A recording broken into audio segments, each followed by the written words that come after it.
साथ फेरे लेते वक्त बेहोश हो गए थे नीतू और ऋषि कपूर।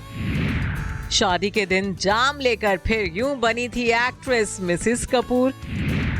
तो मेहमानों की भीड़ देख दूल्हा दुल्हन को भी आ गए थे चक्कर।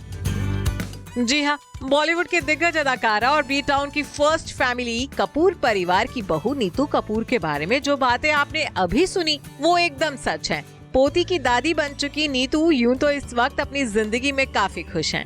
बेटे रणबीर और बेटी रिधिमा के साथ आज वो अपना 65वां जन्मदिन इटली में मना रही हैं, जहां इस मौके पर वो बहू आलिया और पोती राहा को मिस भी कर रही हैं। तो वहीं अपने खास दिन पर जिस शख्स की याद उन्हें सबसे ज्यादा सता रही है वो है उनके दिवंगत पति ऋषि कपूर। भाई आखिर ऋषि कपूर संग उन्होंने अपनी जिंदगी के 40 सालों का खूबसूरत सफर जो जिया था। वही ऋषि जिनसे शादी करने के लिए नीतू ने अपने फिल्मी करियर की भी कुर्बानी दे दी थी।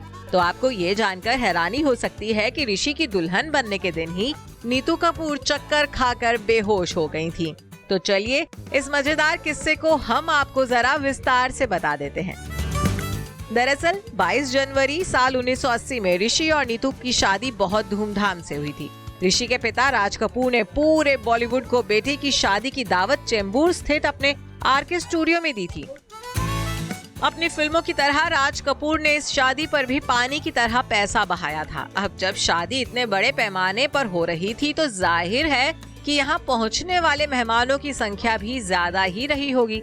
इसी वजह से दूल्हा दुल्हन ऋषि और नीतू अपनी शादी के दिन बेहोश हो गए थे, जिसका खुलासा कुछ वक्त पहले नीतू कपूर ने एक इंटरव्यू के दौरान किया था। तब नीतू ने कहा था कि हमारी शादी साल 1980 में चेंबूर में बने आरके हाउस में हो रही थी। कपूर खानदान में शादी थी तो ये बड़ी ही धूमधाम के साथ हो रही थी। ऐसे में शादी की जानकारी मिलने के बाद यहाँ करीब 5000 से ज्यादा लोग पहुँच गए। इतनी भीड़ देखकर ऋषि जी हैरान हो गए और घोड़ी पर चढ़ने से पहले ही बेहोश हो गए। मैं भी इस भीड़ को देखकर परेशान हो गई और फिर बेहोश हो गई थी। इसके बाद हमने ब्रांडी पीना शुरू किया और इसी हालत में हमने 7 फेरे लिए। वहीं कपूर खानदान की बहू बनते ही नीतू ने फिल्मों से नाता तोड़ लिया। इस दौरान उन्होंने जितनी भी फिल्में साइन की थी सब छोड़ दी। शादी के बाद वो पहले बेटी रिधिमा कपूर की मां बनी और इसके कुछ वक्त बाद उनके घर में रणबीर का जन्म हुआ। तो बीते ही साल नीतू सास बनी है। इनके घर में भी बहू आलिया के कदम पड़ चुके हैं। वहीं बेटे की शादी के 6 महीने बाद ही उन्हें दादी बनने की खुशी भी मिल गई और कपूर्स के यहाँ बेबी गर्ल राहा का जन्म हुआ।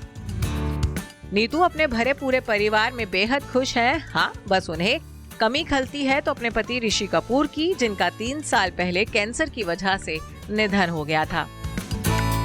Bureau report E24।